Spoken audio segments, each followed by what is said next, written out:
Welcome everybody to another Voice of Nick show. We're working on our audiobook again. So this one that we're working on now is called A Japanese Boy.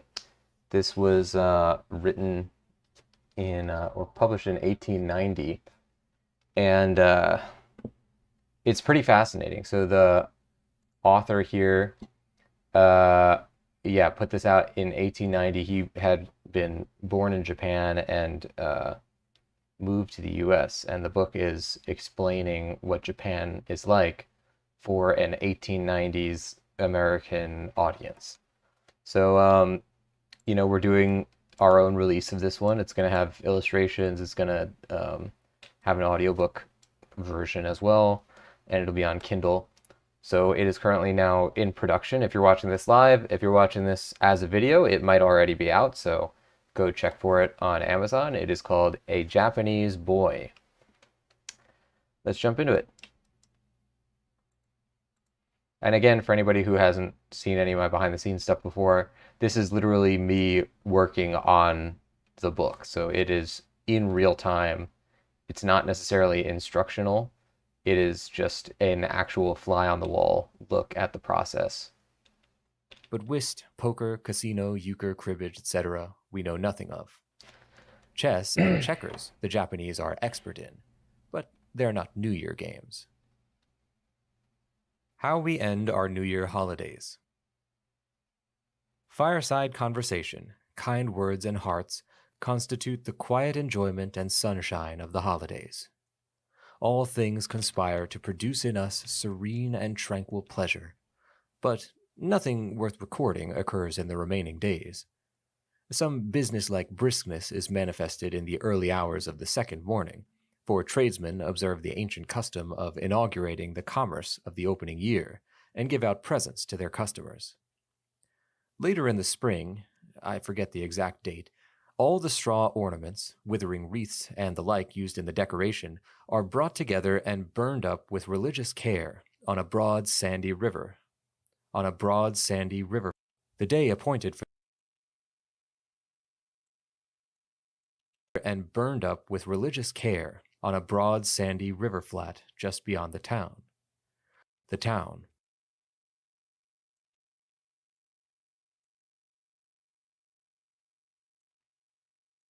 Religious care on a broad sandy river flat just beyond the town.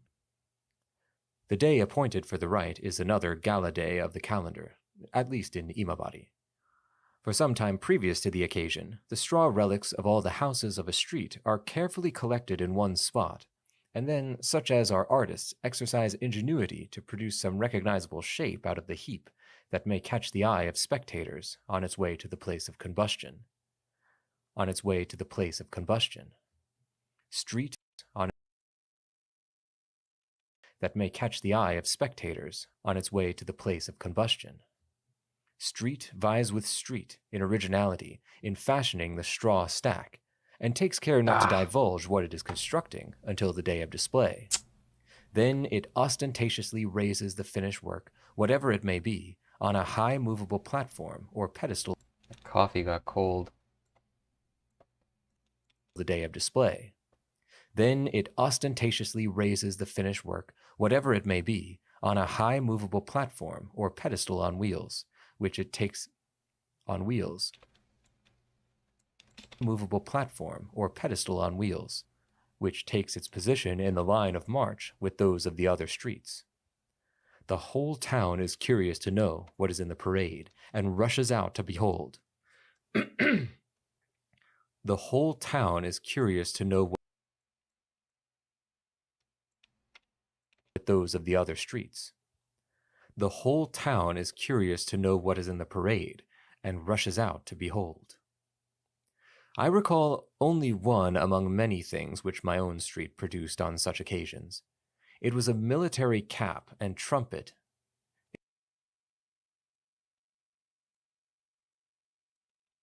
It was a innumerable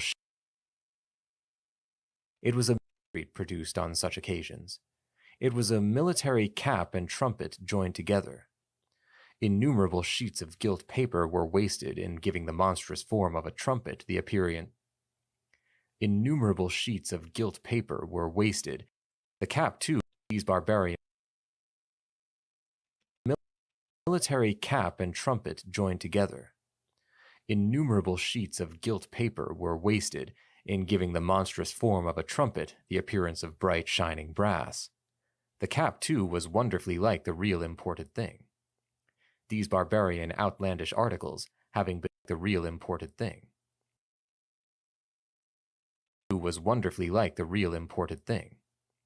These barbarian, outlandish articles having been adopted by the Japanese government. These barbarian, outlandish articles having been adopted by the Japanese government at the time were exciting the attention and comments of the people. The attention.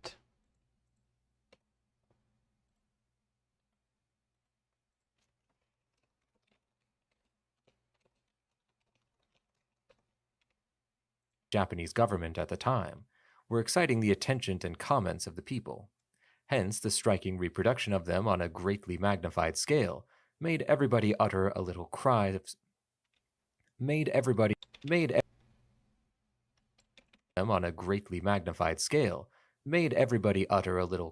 surprise and admiration. I forget to which of us the pedestal of surprise and admiration. I forget to which of us the inspiration came. The platform has two. What the heck was that? It was like a audio glitch where it didn't play the audio. Surprise and admiration.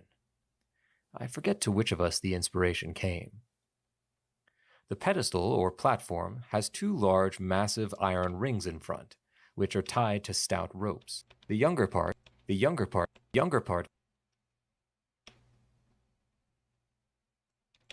which are tied to stout ropes.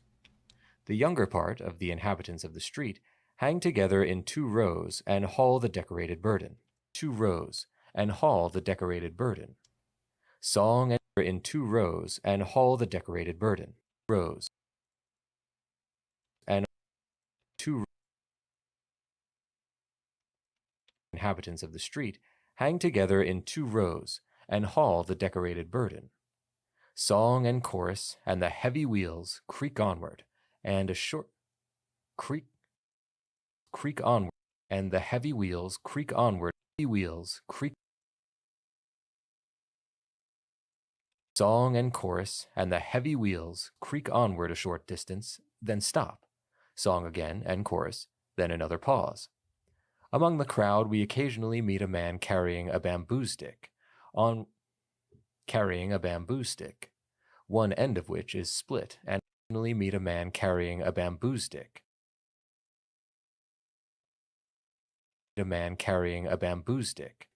One end of which is split and holds half a dozen hardened mochis. He intends to and holds half a dozen. It's interesting because in order to Americanize the book, he pluralizes Japanese words, which in Japanese there's no concept of plurals. And so that's why the accepted plural of samurai is samurai, for example. But because of the creative decision I made where I figured that if this like character that I'm playing, which is like 1890s guy who came from Japan and, you know, speaks English, they wouldn't have a lot of official English translations of things. Like mochi would not be a word in English yet. So I figure that the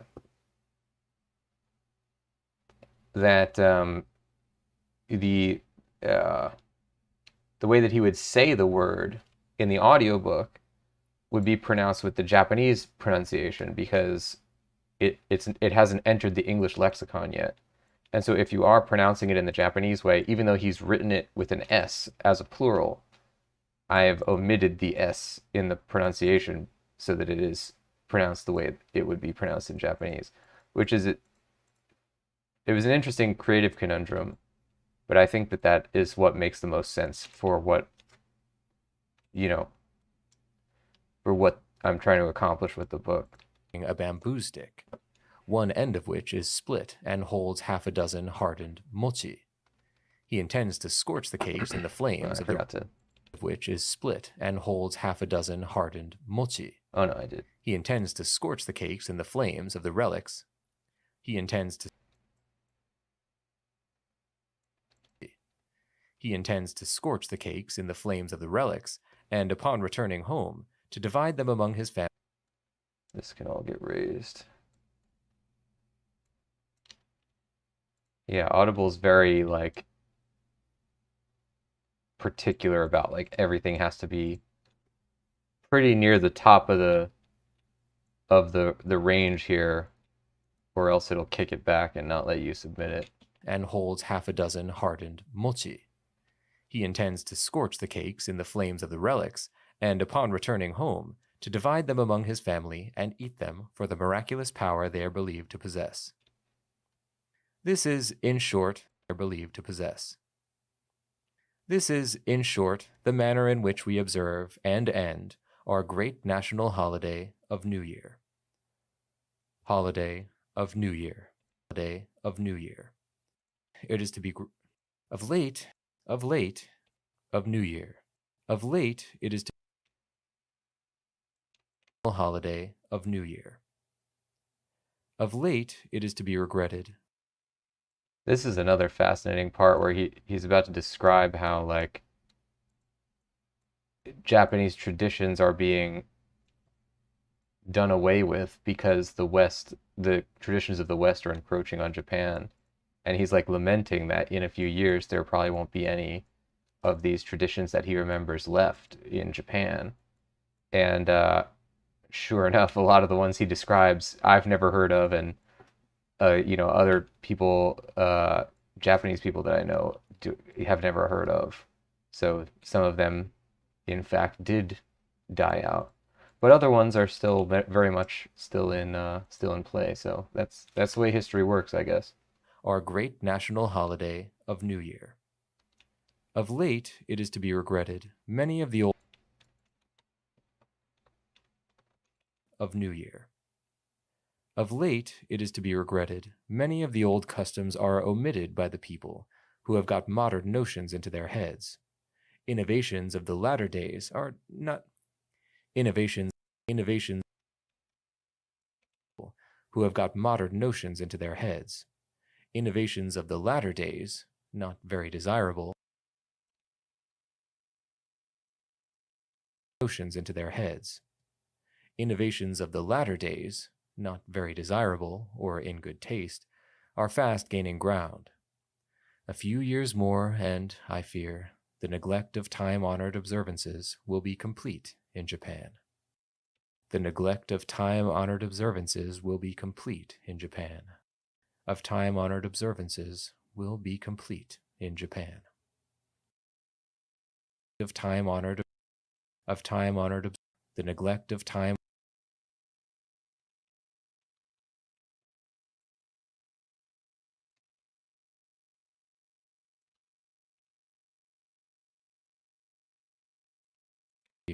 The neglect of time. Oh wait, you can't do that. Of time. And I fear the neglect of time-honored observances will be complete in Japan. Be complete in Japan.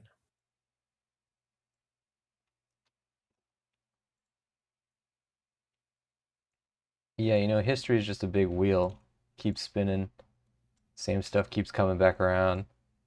And this in particular, yeah, like, it's always the same story, like, traditions are always dying out, and people are always concerned that, their traditions are dying out and stuff. And, what is the new generation going to have if our traditions are gone? But,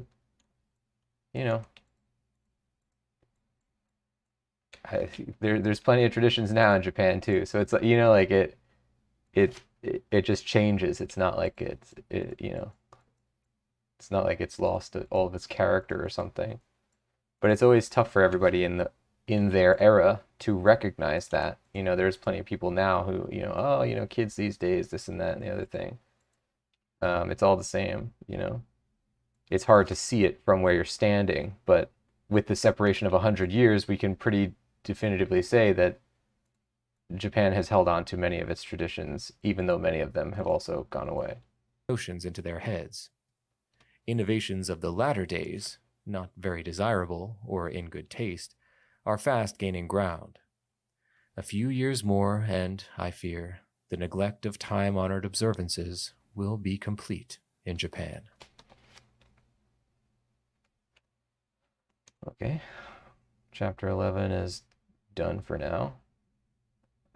As we did with the other audiobooks, I always mark words that I think I should redo, or phrases or passages I think I should redo.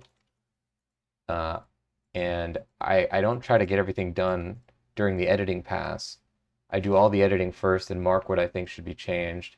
And then I do one big listening pass where I'm reading the entire manuscript as I listen, and I check for if I missed anything or skipped a line or did something wrong, or I'll write more notes then. And then after that, I will add in every change that I had cataloged.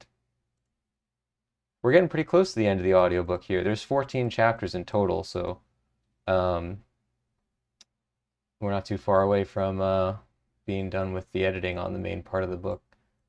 It's not too long of a book. It's a nice, breezy, probably roughly like a 3-hour listen. But yeah, it's packed with stuff. I was really impressed by how much stuff is in there. Like, just like really valuable and interesting information for me, at least, as a person who's like loves going to Japan and recognizes a lot of these things that he's talking about in their antiquated forms.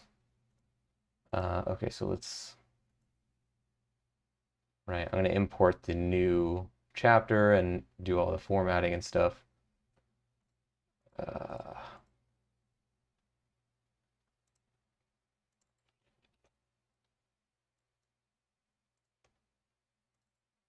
Let's do that outside the show. So, okay, cool. So that is, we have one more chapter, done for now, and we'll be starting on the next one next time. Thanks for joining, ladies and gents. Bye-bye.